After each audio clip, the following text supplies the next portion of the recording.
নমস্কার, CNN 24 সংবাদে আমি নীলাঞ্জন আপনাদের স্বাগত জানাচ্ছি। প্রথমে এই সংবাদ শিরোনাম। প্রয়াগরাজে ত্রিবেণী সঙ্গমে স্নান করলেন প্রধানমন্ত্রী নরেন্দ্র মোদী। যোগীজির সঙ্গে জলযানে ঘুরে দেখলেন ত্রিবেণী সঙ্গম এলাকা।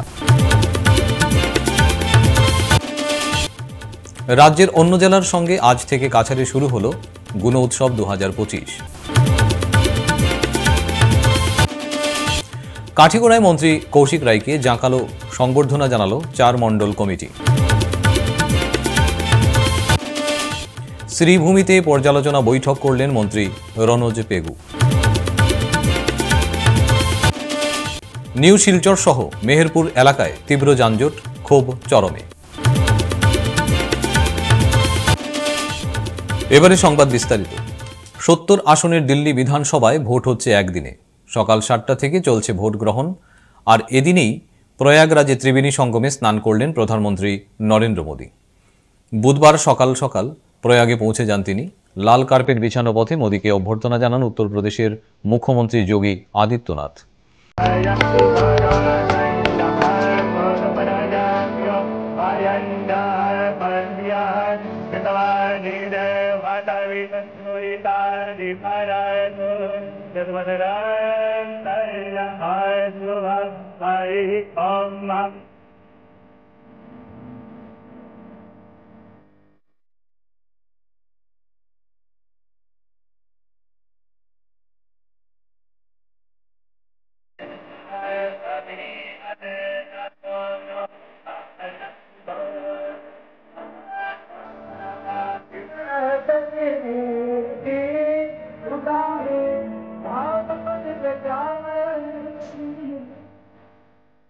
মহাকুম্ভ চলায় পুণ্য স্নানের জন্য প্রয়াগরাজে এখন অসংখ্য ভক্তের জমায়েতে রয়েছে। সেই মতো প্রধানমন্ত্রীর সফর ঘিরে কড়া নিরাপত্তার বন্দোবস্ত করা হয়েছিল। প্রয়াগ পৌঁছে প্রথমেই নৌকোয় চড়ে যমুনায় চলে যান নরেন্দ্র মোদী। সঙ্গে ছিলেন যোগী আদিত্যনাথ। এরপর প্রয়াগের ত্রিবেণী সঙ্গমে পুণ্য স্নান সারেন প্রধানমন্ত্রী। একের পর এক বিপর্যয় দেখেছে এবারের মহাকুম্ভ। প্রয়াগরাজে তাঁবুতে আগুন থেকে মৌনী অমাবস্যায় পদদলিত হওয়ার ঘটনা। বসন্ত পঞ্চমীও দুর্ঘটনামুক্ত ছিল না। গ্যাস বেলুনে আগুন ধরে ঝলসে যায় 6 পুণ্যার্থী। একের পর এক দুর্ঘটনার পর স্বাভাবিকভাবেই বিরোধীদের তীব্র কটাক্ষের মুখে উত্তরপ্রদেশের যোগী সরকার। এই আবহেই মহাকুম্ভে গেলেন প্রধানমন্ত্রী নরেন্দ্র মোদী।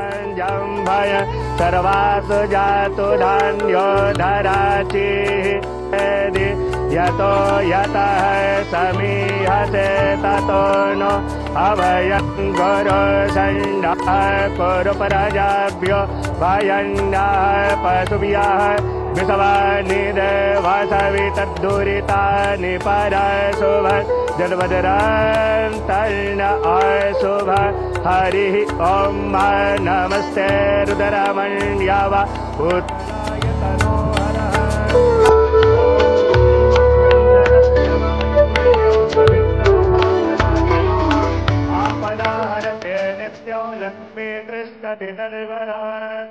ओम अपवित्र पवित्रो वा सर्वावस्थान्यतोऽपि वा यस्मरेणि मूर्ति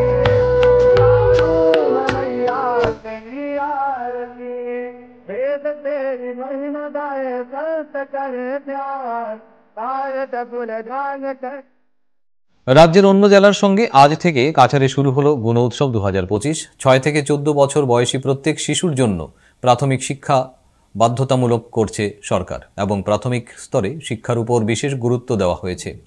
শিক্ষার অধিকার আইন 2009 অনুসারে শৈক্ষিক ফলাফল বৃদ্ধি করে গুণগত প্রাথমিক শিক্ষা সুনিশ্চিত করতে সরকার রাজ্য জুড়ে গুণ উৎসবের আয়োজন করে আসছে। বিদ্যালয়গুলোতে শিক্ষার মানদণ্ড উন্নয়ন ও শিশুদের মধ্যে শিক্ষার প্রচার ও বিকাশকে উন্নত করতে এবছর বরাকের 3 জেলায় গুণ উৎসব অনুষ্ঠিত করা হচ্ছে। আমরা দুর্গাশঙ্করে এই পরীক্ষা হতে চলেছে। District commissioner sir Shri Mridul Yadav মহাশয় এসে উপস্থিত হয়েছে। আমাদের এখানে আপনাদের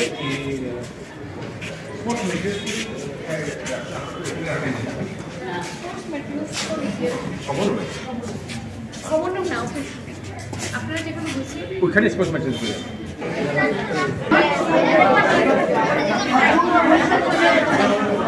বরাক ভ্যালিতে কাছাড় ডিস্ট্রিক্টে আজকে থেকে গুণোৎসব শুরু হচ্ছে। তা আমি নিরঞ্জন পাল ইনস্টিটিউটে এখানে আসি এক্সটার্নাল ভ্যালিডেটর, আমার সঙ্গে আরও দুজন এক্সটার্নাল ভ্যালিডেটর আছে। তো আমরা এটা এক্সটার্নাল ভ্যালিডেট এখন করছি আর জিনিসগুলি আমরা দেখছি। তারপরে আমরা স্কুলের রুমের ভিতরে গেলাম, ক্লাসরুমের ভিতরে গিয়েও যেগুলি ক্রাইটেরিয়া দেওয়া আছে ক্রাইটেরিয়া দেওয়ার মধ্যে আমরা এখন কাজ করতেছি। আপনারা জানেন আমাদের বরাক ভ্যালি ডিস্ট্রিক্টের মধ্যে শ্রীভূমি আর হাইলাকান্দি ডিস্ট্রিক্ট এখন গুণোৎসব সব শেষ হয়ে গেছে। তো আমাদের 2025 আজকে কাছাড় ডিস্ট্রিক্টে শুরু হচ্ছে আর আমরা এখন এক্সটার্নাল ভ্যালিডেটে কাজ করছি। হাইলাকান্দি ও শ্রীভূমি জেলার পর বুধবার কাছাড় জেলায়ও শুরু হলো গুণোৎসব 2025। এদিন শিলচর অম্বিকাপট্টির দুর্গাশঙ্কর পাঠশালায় জেলাশাসক মৃদুল যাদব সহ শিক্ষা বিভাগের আধিকারিকরা উপস্থিত হয়ে বিভিন্ন বিষয়ে সরজমিনে খতিয়ে দেখেন। এদিকে কলেজ রোডের নিরঞ্জন পাল ইনস্টিটিউট পরিদর্শন করেন ডিআইজি কঙ্কন জ্যোতি শইকিয়া। PM শ্রী সুভাষনগর প্রাইমারি স্কুলে অতিরিক্ত জেলাশাসক বহ্নিকা চেটিয়া উপস্থিত হয়ে বিভিন্ন বিষয় খতিয়ে দেখার পাশাপাশি বিদ্যালয়ের শৈক্ষিক পরিবেশ নিয়ে খুশি প্রকাশ করেছেন। মোটামুটি 8:30 বাজিছে আৰু 8:30 আহি পেলাই মই ভালেই দেখিছোঁ পৰিৱেশটো স্কুলৰ। সুভাষনগৰ মই বহুতকেইটা স্কুল কৰিছোঁ আগতেও। ফাৰ্ষ্ট ফেজো মোৰ আছিলে আপোনাৰ কৰিমগঞ্জত আছিলে ফাৰ্ষ্ট ফেজটো। ছেকেণ্ড ফেজত মোক দিয়া নাছিলে, এই গোটেই থাৰ্ড ফেজত মোক দিছে। ইয়াত 3 দিন মোৰ হ'ব। আজি হ'ল 5 তাৰিখ, 5, 6, 7। গোটেই ইয়াত পৰিৱেশটো বহুত ভাল লাগিছে। আমি বহুত স্কুল দেখিছোঁ ইয়াত মোটামুটি ইয়াত ডিচিপ্লিন হৈছে বস্তুখিনি গোটেইখিনি। যিটো আমাৰ প্ৰচেছ আমি যিবিলাক কৰিব লাগে সেইবিলাক আমি প্ৰথম প্ৰেয়াৰ হৈ এইবিলাক আমি চাব লাগে, সেইবিলাক চোৱা হ'ল ভালমতে, খুব ভালমতে কৰিছে এইবিলাকে। বাকী পৰীক্ষা এতিয়া ভালমতে চলি আছে আৰু পৰীক্ষাবিলাক আমি চাই আছোঁ, মাজে মাজে আমি অবজাৰ্ভ কৰি আছোঁ ল'ৰা ছোৱালী যিখিনি আছে। গতিকে সেইমতে চলি আছে আৰু কৰি আছে তেওঁলোকে। বৰ্তমান শেষ হোৱা নাই, কৰি আছে তেওঁলোকে। প্ৰব্লেমটো ইয়াত আছে এটা প্ৰব্লেম, মানে এওঁলোকৰ যিটো কিটচেন এটা এক্সট্ৰা আমাক লাগে এনেকৈ ক'ব লাগিলে, কাৰণ সেইটো এটাচ হৈ আছে ষ্টুডেণ্টবিলাকৰ অলপ। এইটোৰ কাৰণে মানে অলপ স্মক যে মানে অলপ হাৰ্ম হ'ব পাৰে ল'ৰা ছোৱালীৰ, সেইটোৰ কাৰণে আমাক এক্সট্ৰা এটা মানে কিটচেন এটা থাকিলে ভাল। আমি প্ৰায় হেৰিত দেখিছোঁ এক্সট্ৰা এটা কিটচেন থাকে। মোৰ বিৰাট ভাল লাগিছে, কিন্তু মোৰ অলপ এটা বেয়া লাগিছে কি আমাৰ মানুহ ধৰক মইতো উপস্থাপৰ মানুহ, অলপ আমাৰ কাম চাম চলি থাকে, সেইটোৰ কাৰণে অলপ অসুবিধা হৈছে অফিচৰ কাম। বাকী এনেই গুণোৎসৱ বুলি ক'লে ভালেই লাগে আহি। আমি গুণোৎসৱ পৰিৱেশ বঢ়িয়া লাগিছে, ইয়াত পৰিৱেশটো ভাল হৈছে। ইয়াত পৰিৱেশটো মোটামুটি মানে যিটো দেখিছোঁ মানে ইয়াৰ হেৰিটো ভাল, এনভাইৰনমেণ্টটো বঢ়িয়া।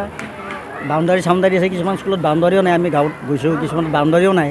ইয়াত গোটেইখিনি কিন্তু মোটামুটি স্কুলত যিটো আন্তঃগাঁথনি ইয়াত মোটামুটি আছে ঠিকে। খালি মই ক'লোঁ কি কিটচেনৰ কাৰণে আমাৰ এক্সট্ৰা এটা হেৰি হ'লে ভাল হয়। রাজ্য সরকারের খাদ্য ও সামরিক সরবরাহ এবং বরাক উপত্যকা উন্নয়ন বিভাগের মন্ত্রী কৌশিক রায়কে জাঁকালো সংবর্ধনা জানালো কাঠিগড়া সমষ্টি ভিত্তিক বিজেপি 4 মণ্ডল কমিটির কর্মকর্তারা।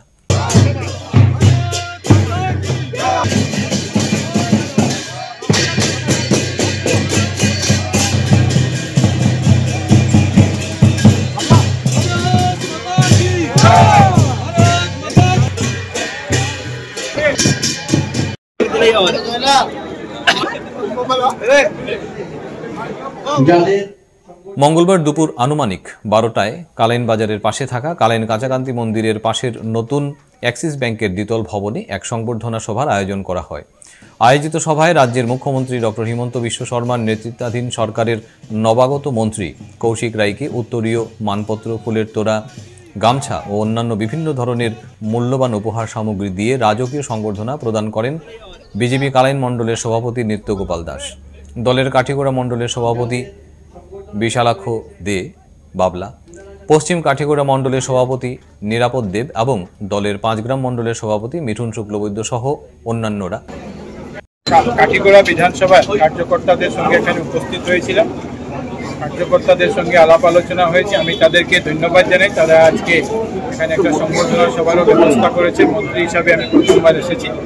আর আগামী দিনে কাঠিগড়াকে আমরা কীভাবে পুনরুদ্ধার করতে পারি, 2026-এ আমরা আমাদের প্রার্থীকে জয় করতে পারি এবং এর আগে আমরা পঞ্চায়েত নির্বাচন যে এপ্রিল মাসে অনুষ্ঠিত হওয়ার সম্ভাবনা আছে, সেই পঞ্চায়েত নির্বাচনে ভারতীয় জনতা পার্টি ভালো ফল করতে পারে, সেই জন্য কার্যকর্তাদের সঙ্গে আমরা আলাপ আলোচনা করেছি। আজকে সঙ্গে আমাদের জেলার সভাপতি মহাশয় এখানে উপস্থিত ছিলেন।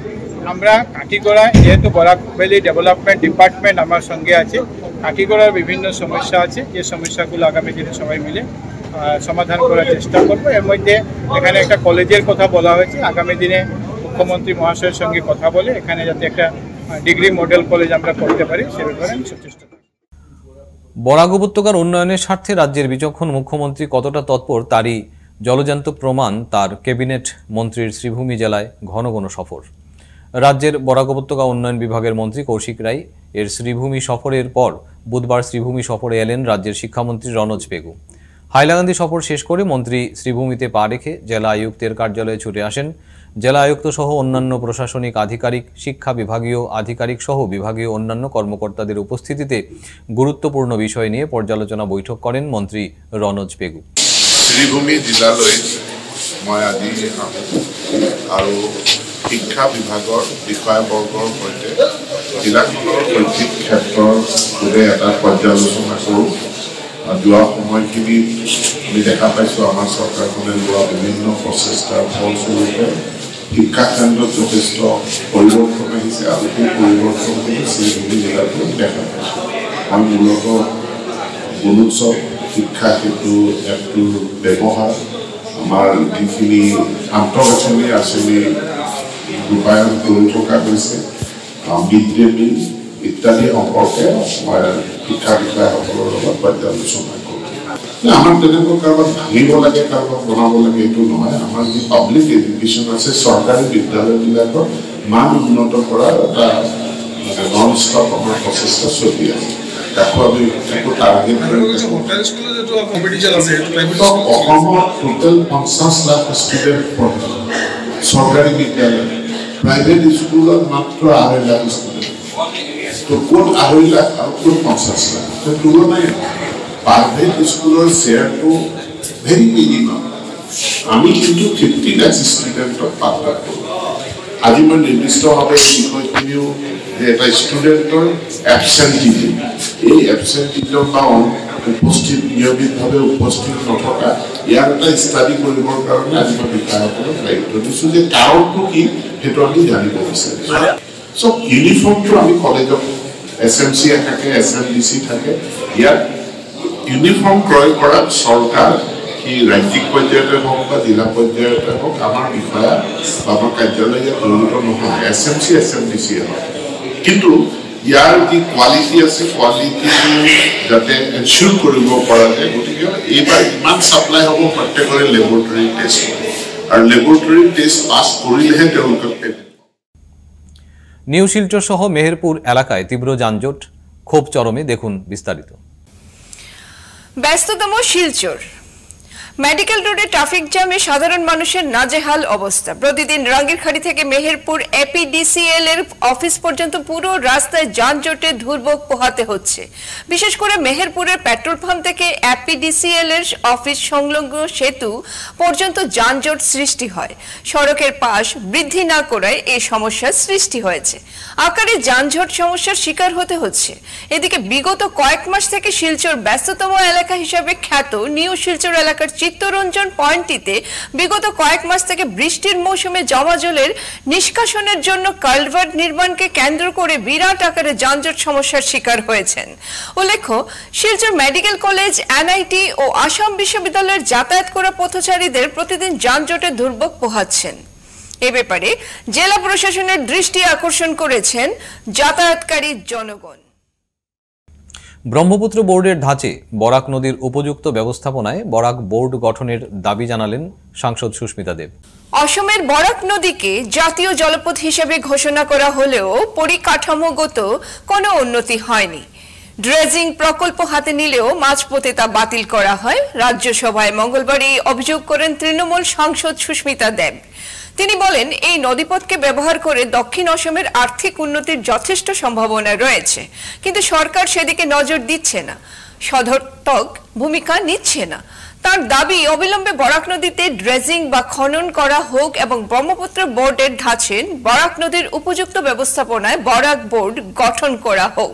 Well known for its mighty rivers, the state of Assam takes pride in the fact that we have the Brahmaputra and the Barak River. Whereas we often see that these rivers are associated with floods in Assam, what we fail to appreciate is, sir, that riverways is actually one of the cheapest way for movement of goods.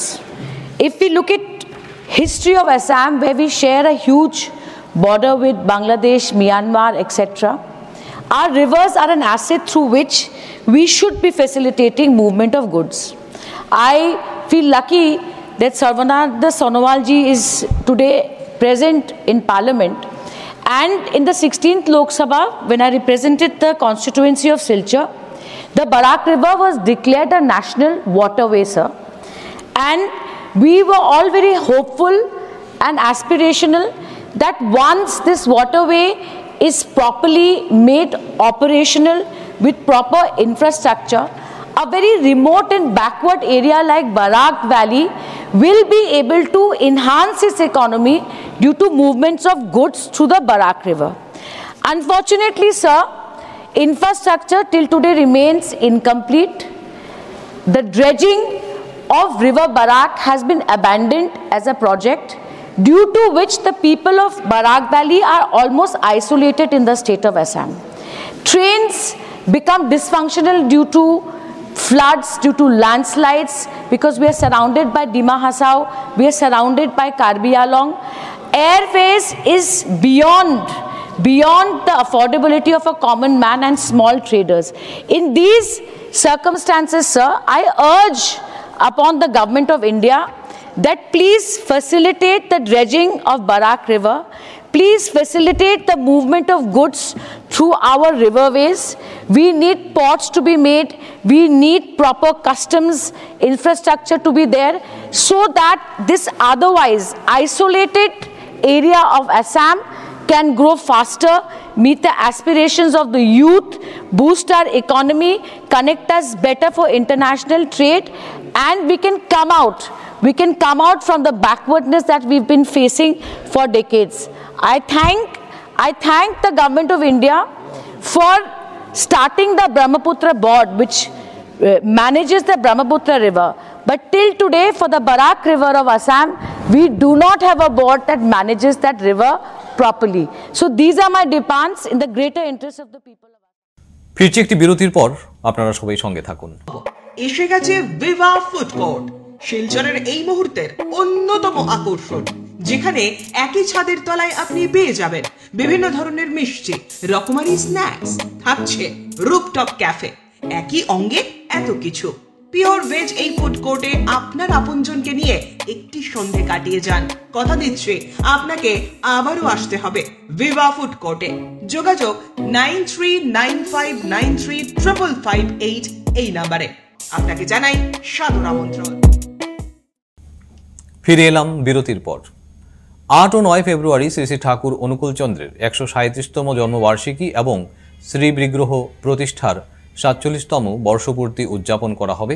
বুধবার সন্ধ্যায় শিলচর সৎসঙ্গ আশ্রম প্রাঙ্গণে এক সংবাদ সম্মেলনে উৎসব কমিটির সম্পাদক অনুপ কুমার বিশ্বাস জানান, বিহার শিলচরের পক্ষ থেকে শিলচর শহর তথা পার্শ্ববর্তী বিভিন্ন অঞ্চলের আপামর জনসাধারণকে জানাই সশ্রদ্ধ জয়গুরু, শুভেচ্ছা, প্রীতি এবং অভিনন্দন।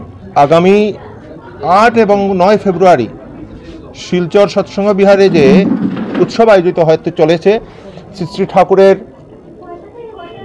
137তম জন্ম মহোৎসব এবং শিলচর সৎসঙ্গ বিহারের 47তম শ্রী বিগ্রহ প্রতিষ্ঠা উৎসব, তাতে সবাইকে আমন্ত্রণ জানাই। আপনারা সবাই উৎসবে যোগদান করবেন। উৎসবের কার্যসূচি 2 দিন ব্যাপী রয়েছে, 8 এবং 9 ফেব্রুয়ারি শনিবার এবং রবিবার। 8 তারিখ উৎসবের উদ্বোধন হবে 10:30টায়। তার পরবর্তীতে মাতৃসম্মেলন রয়েছে, বিকেলবেলা সঙ্গীতাঞ্জলি, সন্ধ্যায় আমন্ত্রিত শিল্পীদের উপস্থিতিতে সাংস্কৃতিক অনুষ্ঠান আয়োজিত হবে। 9 তারিখে উৎসবের মূল দিন, যেটা রবিবার, ভোরে বেদমাঙ্গলিকী এবং উষাকীর্তন পরিক্রমা অনুষ্ঠান দিন শুরু হবে। পরবর্তীতে সকাল 8টায় রয়েছে বিগ্রহ প্রতিষ্ঠা লগ্ন ঘোষণা। সকাল 9:30টায় একটি শোভাযাত্রা শহরের প্রধান পথগুলি পরিক্রমা করবে। শোভাযাত্রাটিকে বর্ণাঢ্য করে তুলতে আমরা সব রকম প্রয়াস নিচ্ছি। আর সকাল 11টায় আমাদের আনন্দবাজার বা ভান্ডারা যেখানে প্রসাদ বিতরণ হয় সেখানে প্রসাদ বিতরণ শুরু হবে, বিকেল অবধি চলবে।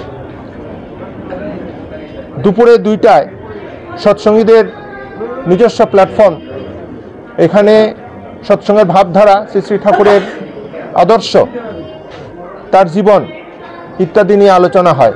সৎসঙ্গী সম্মেলন সেটি আয়োজিত হবে দুপুর 2টায়, বিকেল 3:30 পর্যন্ত চলবে। বিকেল 3:30টায় ধর্মসভা আয়োজিত হবে। ধর্মসভায় আমাদের আমন্ত্রণে বিশিষ্ট কয়েকজন বক্তা উপস্থিত হওয়ার সম্ভাবনা আছে। তাদের কাছ থেকে আমরা সৎসঙ্গ সম্পর্কে তাদের বক্তব্য শুনব। সন্ধ্যায় প্রার্থনা, নামজপ ইত্যাদির পর সাংস্কৃতিক অনুষ্ঠান আয়োজিত হবে সন্ধ্যা 6টায়। আপনাদের মাধ্যমে আমরা শহরের পার্শ্ববর্তী অঞ্চলের সবাইকে আমন্ত্রণ জানাই আবারও উৎসবে যোগদান করবেন। জয় গুরু সবাইকে। দেশের অর্থমন্ত্রী নির্মলা সীতারমণের বাজেট পেশ দিয়ে অসন্তুষ্টি প্রকাশ করলেন শ্রীভূমির জেলার শ্রমিক, কৃষক, মেহনতি বিভিন্ন সংগঠন। মোদী সরকার জবাব চাই, জবাব দাও। রাষ্ট্রায়ত্ত সংস্থাগুলিকে বিলগ্নীকরণ করা চলবে না। রাষ্ট্রায়ত্ত সংস্থাগুলিকে বাজেটে বিলগ্নীকরণের প্রস্তাব বাতিল করতে হবে। দ্রব্যমূল্য রোধের ব্যবস্থা নেই কেন? মোদী সরকার জবাব চাই, জবাব দাও।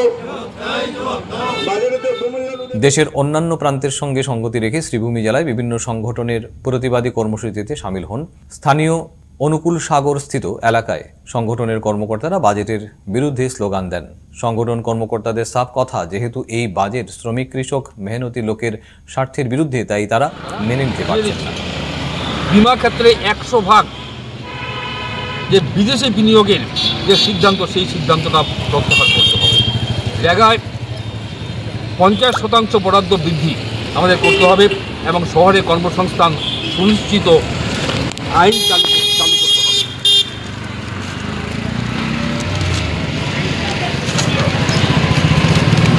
এবং বার্ধক্য ভাতার কেন্দ্রীয় অংশ বৃদ্ধি এবং অন্যান্য সামাজিক সুরক্ষা বৃদ্ধি করতে হবে। স্বাস্থ্যক্ষেত্রে জিডিপির 3% এবং শিক্ষাক্ষেত্রে জিডিপি 6% বৃদ্ধি করতে হবে। গণবন্টন ব্যবস্থা শক্তিশালী করতে হবে। খাদ্যে ভর্তুকি বৃদ্ধি করতে হবে। তপশিলি জাতি এবং আদিবাসীদের পাশাপাশি মহিলা ও শিশু কল্যাণ খাতে বরাদ্দ বাড়াতে হবে। হ্যাঁ, এই সঙ্গে অঙ্গনওয়াড়ি এবং অন্যান্য প্রকল্প কর্মীদের জন্য বরাদ্দ বৃদ্ধি করতে হবে। এই সমস্ত প্রস্তাবগুলি কেন্দ্রীয় অর্থ বিল পাশ করার আগে এই বিষয়গুলি বাজেটে অন্তর্ভুক্ত করতে হবে। আমরা সেই দাবি নিয়েই আজকে এই ধর্নায়। আজকের মতো সংবাদ এ পর্যন্তই। নমস্কার।